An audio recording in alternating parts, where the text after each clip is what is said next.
When students returned to campus at Brown University weeks after a deadly shooting, many of them were asking the same question quietly. How do you go back to a place where people were killed and try to act like everything is normal again? For Mia Tretta, that question carried a weight few people around her could fully understand. Because this wasn't the first time she had done this. 6 years earlier, Mia survived a high school shooting in Santa Clarita, California. She was shot in the stomach by another student. 2 of her classmates were killed that day. After months of recovery, she made a decision that surprised many people. She went back.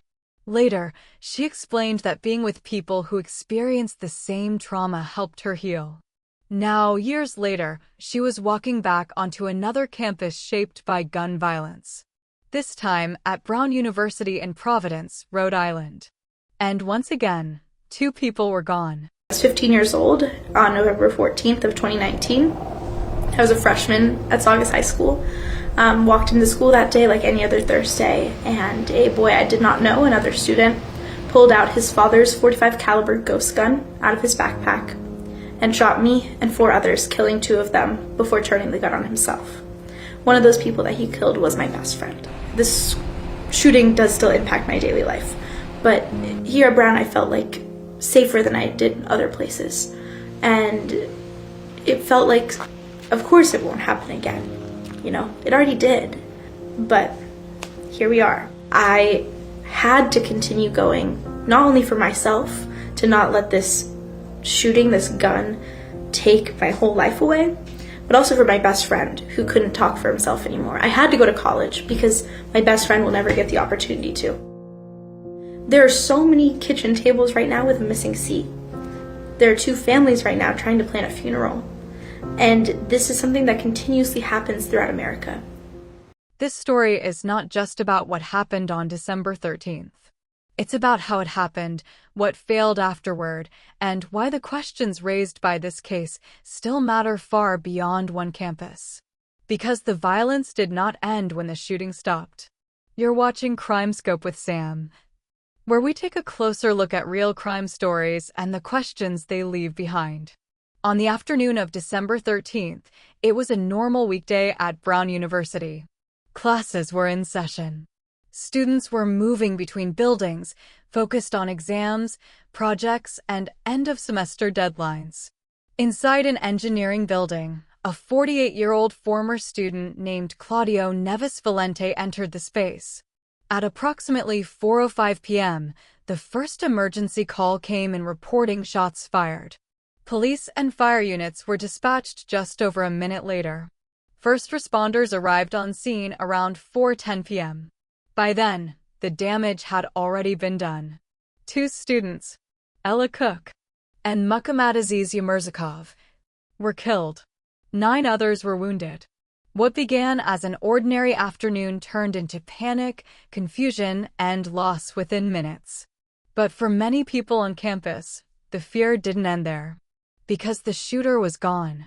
Claudio Neves Valente fled the scene and managed to leave the state before authorities could apprehend him. As students sheltered in classrooms and buildings were locked down, one thing became clear very quickly. The suspect was still at large. No motive was released.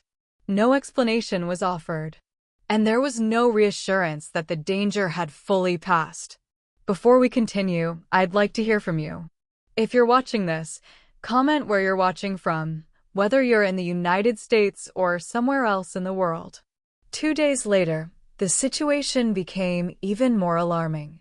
Authorities say Valente traveled to Massachusetts, where he fatally shot Nuno Loureiro, a professor at the Massachusetts Institute of Technology. Loureiro was a former classmate of the suspect. What started as a campus shooting had now become a multi-state case. And this is where many people began asking a difficult question. Why was the suspect still free to kill again? On December 18th, Claudio Neves Valente was found dead by suicide inside a storage unit in New Hampshire. With his death, the immediate threat ended. But the questions did not. Investigators later recovered a series of short videos from an electronic device belonging to Valente. According to federal authorities, he admitted responsibility for the shootings. What he did not provide was a motive. No explanation. No apology. No expression of remorse. If you find this story important so far, feel free to share your thoughts in the comments. These conversations matter. In the weeks that followed, Brown University faced growing scrutiny over its security policies. One major concern was the lack of surveillance footage inside the building where the shooting occurred. Critics questioned whether better monitoring could have helped prevent the attack or allowed authorities to respond more effectively. The Department of Education announced an investigation into whether the university violated federal safety standards. In response, Brown introduced enhanced security measures. These included increased staffing, expanded emergency blue light phones with cameras, and plans to install additional security cameras across campus. The university also placed its vice president for public safety on leave. An after-action review was ordered. At the same time, the FBI faced criticism of its own.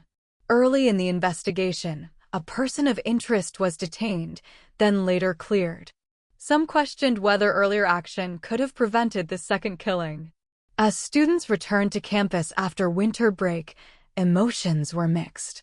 Some said the increased security measures made them feel safer.